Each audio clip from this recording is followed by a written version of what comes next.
आनंदपुर गांव में दो भाई रहा करते थे, बड़ा भाई मदन और छोटा भाई सोहन।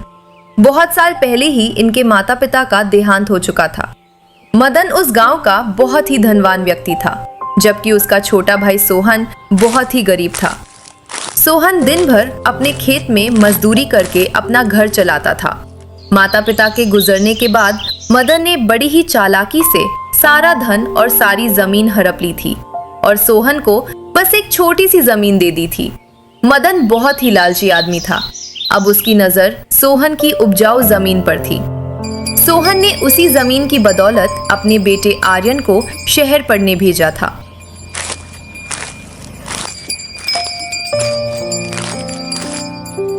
सोहन, मैंने सुना है कि तुमने आर्यन को शहर भेज दिया है। शहर की पढ़ाई तो बहुत महंगी है। तुम्हारे पास तो बस इतनी सी जमीन है। भला तुम उसका खर्चा कैसे उठाओगे? पैसे कैसे जोड़ोगे? आपकी बात तो सही है भैया, पर मैं कोई ना कोई इंतज़ाम कर ही लूँगा। अगर कुछ नहीं हुआ तो बैंक से कर्जा ले लूँगा, लेकिन अपने बेटे को पढ़ा लिखा कर बड़ा आदमी ज़रूर बनाऊँगा, ताकि उसे मेरी तरह दर दर की ठोकरें ना खानी पड़े। अरे छोटे भाई, तू कैसी बात कर रहा है? मेरे जिंदा रहते तू बैंक से कर्जा लेगा? मैं गांव का सबसे अमीर आदमी हूँ। ये मेरे लिए शर्म की बात होगी। मैं ऐसा कभी नहीं होने दूंगा। भैया, मैं समझा नहीं कि आप क्या कहना चाहते हैं। मैं बस ये कह रहा हूँ कि पैसे तू मुझसे ले लेना। आखिर मैं तेरा बड़ा भाई हूँ। भैया, मैंने आज तक कभी किसी से उधार नहीं मांगा, तो आप कैसे ले सकता हूँ? अरे उधार मत समझ, तू पैसे ले ले और बदले में अपना खेत मेरे पास गिरवी रख दे, जैसे बाकी गांव वाले रखते हैं। मैं तुझसे कोई ब्याज भी नहीं लूंगा। अरे नहीं भैया, मैं खेत गिरवी नहीं रख सकता। इसी खेत से मेरा घर चलता है और इसी से आर्यन की पढ़ाई हो रही है। मुझे विश्वास है कि यही खेत मेरे बेटे का भविष्य बनाएगा। मुझे माफ़ कीजिए, मैं खेत गिरवी नहीं रख सकता।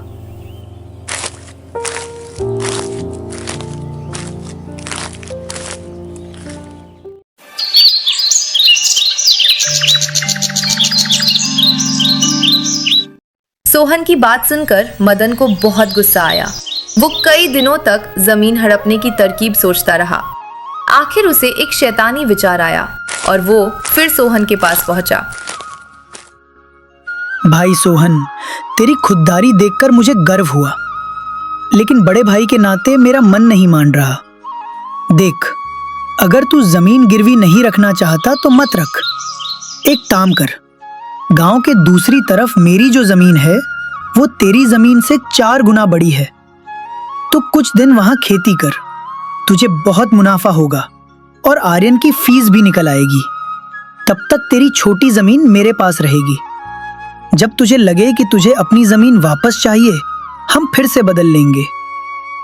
सोहन भोला था, वो मदन के झांसे में आ गया। मदन ने चालाकी से सोहन का अंगूठा कुछ कागजों पर लगवा लिया। सोहन अनपढ़ था, वो नहीं जानता था कि उसने अपनी जमीन मदन के नाम कर दी है। कुछ दिनों बाद जब सोहन उस जमीन पर पहुंचा तो उसके पैरों तले जमीन खिसक गई। वो जमीन पूरी तरह बंजर थी। भैया, आपकी वो जमीन मेरे किसी काम की नहीं है। वो तो बंजर है, वहां कुछ नहीं उग सकता। कृपया मेरी जमीन मुझे वापस दे दीजिए। तुम्हारी कौन सी जमीन? तुम भूल गए कि तुमने इन कागजों पर अंगूठा लगाया है।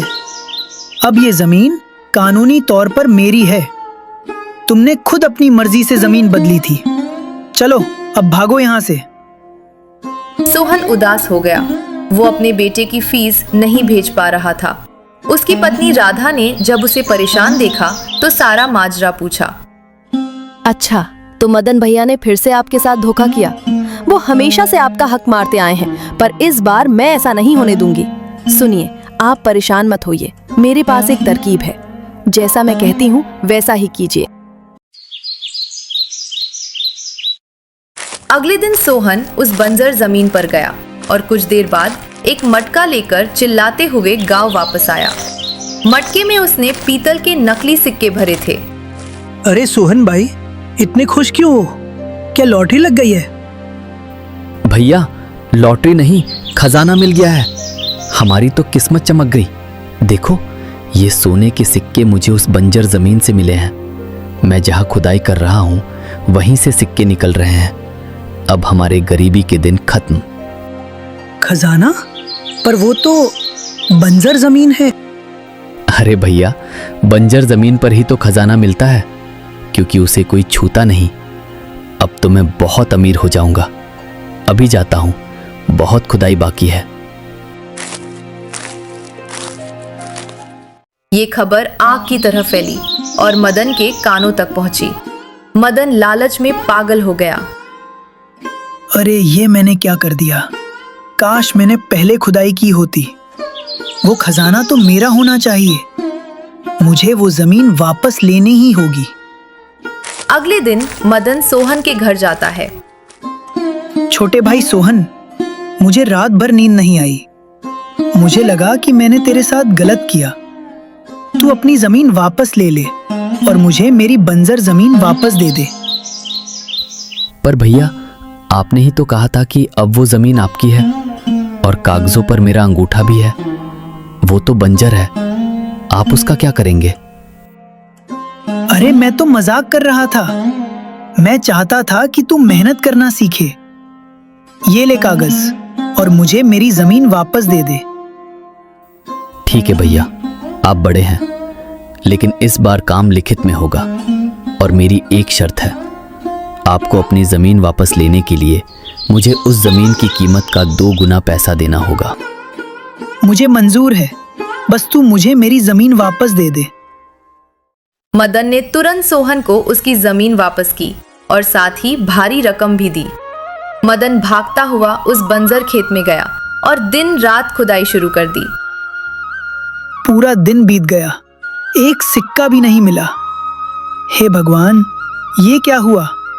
सोहन ने मुझे बेवकूफ बना दिया। उसने अपनी जमीन भी ले ली और मेरे पैसे भी। मैं तो बर्बाद हो गया। हाय मेरा लालच। मदन अपने ही बुने हुए जाल में फंस गया। सोहन और राधा की समझदारी ने न केवल उनका हक वापस दिलाया, बल्कि लालची मदन को उम्र भर का सबक सिखा दिया।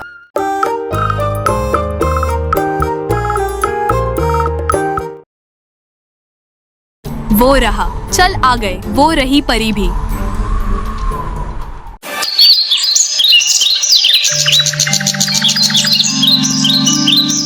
बहुत पुरानी बात है।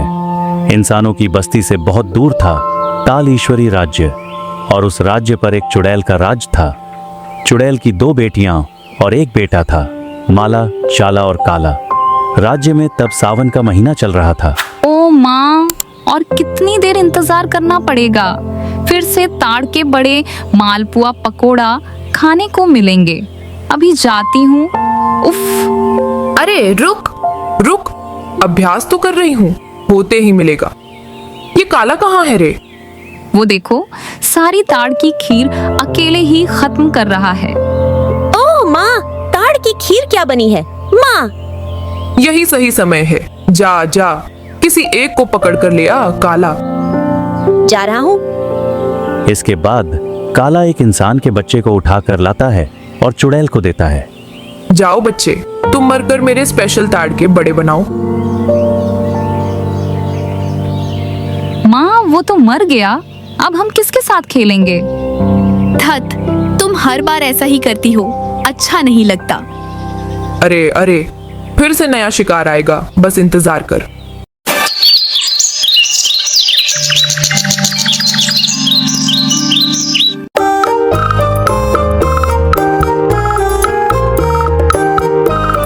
ओ माँ, मेरा मन बहुत ताड़ ताड़ कर रहा है।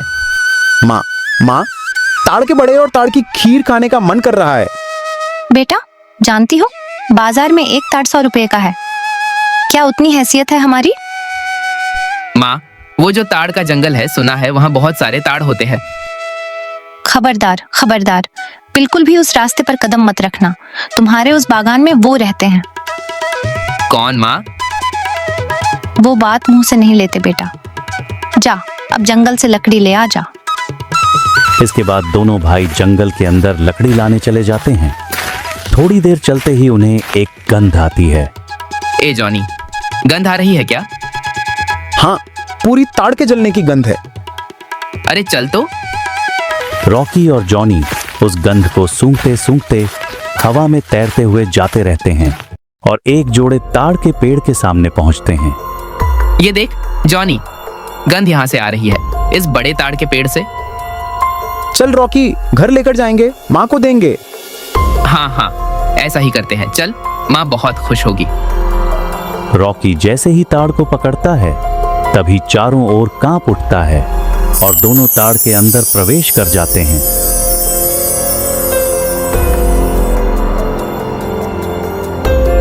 ए भाई, हम कहाँ आ गए रे? हाँ रे दादा, चारों ओर बस ताड़ ही ताड़ दिख रहे हैं। ये जरूर ताड़ का राज्य है। दादा, डर लग रहा है, माँ के पास जाना है। दूर पागल, मैं हूं ना।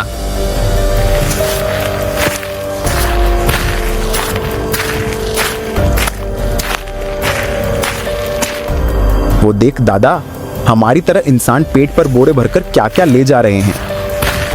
वो काला भूत लाठी से उन इंसानों को मार रहा है जो बोरा खींच नहीं पा रहे हैं। देख। क्या हमें भी मारेगा क्या रे दादा? पता नहीं रे, चल देखते हैं उस ओर। अचानक वहीं पर काला और जाला आते हैं। उनके हाथों में ताड़ के बड़े हैं। तुम आज नए आए हो? हाँ, लेकिन कैसे आए? हम घर जाना चाहते हैं। यहाँ एक बार आने के बाद घर वापस नहीं जाया जाता। नहीं नहीं, हम घर जाएंगे। तुमको तो ताड़ के बड़े पसंद हैं। ये लो, इन्हें खाओ और हमारे गुलाम बन जाओ। दादा, क्या कहता है? क्या स्वादिष्ट ताड़ के बड़े हैं। चल खा लेते हैं। दोनों भाई सारे ताड़ के बड़े खा लेते हैं। खाते ही उनकी आंखें लाल हो जाती हैं। वे चुड़ैल के वश में हो जाते हैं।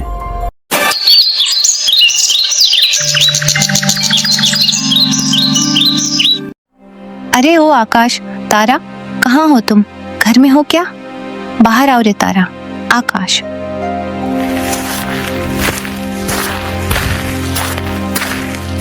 क्या हुआ दादी माँ, इस तरह हाफ क्यों रही हो? अरे रॉकी जॉनी नहीं मिल रहे रे, सुबह से निकले हैं। ताड़ के बड़े खाने की बात कर रहे थे। क्या हो गया पता नहीं। शांत हो। ओ दादी माँ, उन्हें कुछ नहीं हुआ होगा। किस तरफ गए थे वो? जंगल की तरफ लकड़ी लाने। मुझे बहुत चिंता हो रही है रे, बहुत चिंता हो रही है। हम वादा करते हैं आपसे, हम उन्हें ढूंढ निकालेंगे ही। चल तारा। इसके बाद आकाश और तारा जंगल में दौड़ते हैं। पहुंचते ही उन्हें ताड़ के बड़े की गंध आती है और उसी गंध का पीछा करते हुए वे उसी जोड़े ताड़ के पेड़ के सामने पहुंचते हैं। जॉनी और रॉकी जरूर यहीं आए हैं। वो देख दीदी, कितना बड़ा ताड़ का पेड़ है। यही कोई रहस्य है। हाँ, मेरा हाथ पकड़ भाई और चल। आकाश और तारा दोनों ताल ईश्वरी राज्य में पहुंच। ए दीदी, हम कहाँ आ गए रे? ये देख, लाल रुमाल, ये रॉकी का है। इसका मतलब वो लोग भी यहीं हैं। चल, हम उन्हें ढूंढते हैं। वे चलने ही वाले थे कि तभी वहां 3 परियां फेरी उपस्थित होती हैं। तुम कौन हो? हम परीलोक की है। तुम अपने दोस्तों को बचाने आए हो। हाँ परी, लेकिन हम नहीं जानते कि वे कहाँ हैं। चुड़ैल ने उन्हें ताड़ के बड़े खिलाकर वश में कर लिया है। तुम लोग मत खाना। उस चुड़ैल ने हमारे बच्चों को मारा है, इसीलिए तुम सावधान रहना और याद रखना उसकी जान एक शीशी में अटकी हुई है। उसके अंदर ताड़ है। लेकिन हम चुड़ैल को हराएंगे कैसे? ये लो, एक उड़ने वाला खालीन दिया जो तुम्हें चुड़ैलों के पास पहुंचाएगा। मैं तुम्हें यह गुलेल देती हूँ। इससे तुम शीशी तोड़ना और चुड़ैल को हराकर तुम सीधे ताल ईश्वरी राज्य के जोड़े ताड़ के पेड़ के पास चले जाना। वहीं मैं तुम्हारे जैसे इंसानों को लेकर खड़ी रहूंगी। धन्यवाद परी, हम अब चलते हैं। इसके बाद आकाश और तारा कालीन पर बैठकर उड़ने लगते हैं। उड़ते उड़ते वे चुड़ैल के ताड़ के महल के बाहर पहुंचते हैं। इसके बाद वे अंदर प्रवेश करते हैं। ओह माँ, ये तो खुद ही आ गए हैं। अरे अरे, कोई ताड़ के बड़े 2 बच्चों को। चुड़ैल, हम जानते हैं कि वो ताड़ के बड़े खाते ही हम तेरे गुलाम बन जाएंगे। वाह, अच्छी पढ़ाई करके आए हो तो। हमारे दोस्तों को छोड़ दे। तुम्हारे दोस्त अब मेरे बेटे बेटियों के खिलौने हैं।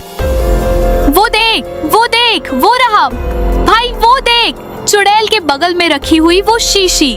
मैं ताड़ के बड़े खाने जाऊंगा, तू तब तक गुलेल मारकर फोड़ देना। हाँ हाँ, ठीक है।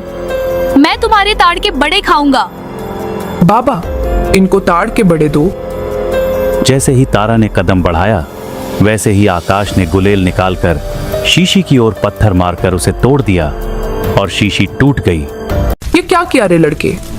मैं तो मर जाऊंगी, कोई बचाओ। आकाश, तू जॉनी और रॉकी को कालीन के सामने ले आ। कंकालों का दल, उनका पीछा मत छोड़ना, जाओ। जल्दी चल आकाश, हमें जोड़े पेड़ के सामने पहुंचना होगा। मैं दोनों को ताड़ में ले आया हूँ, लेकिन पीछे कंकाल पीछा कर रहे हैं। वो रहा, चल आ गए, वो रही परी भी।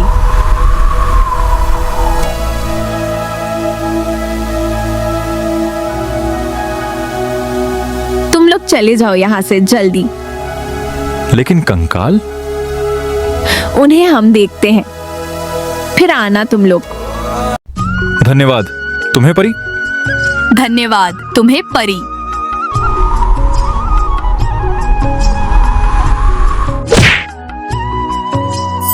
इस तरह आकाश और तारा अपने दोस्तों और गांव वालों को बचाकर कुसुमपुर वापस आते हैं।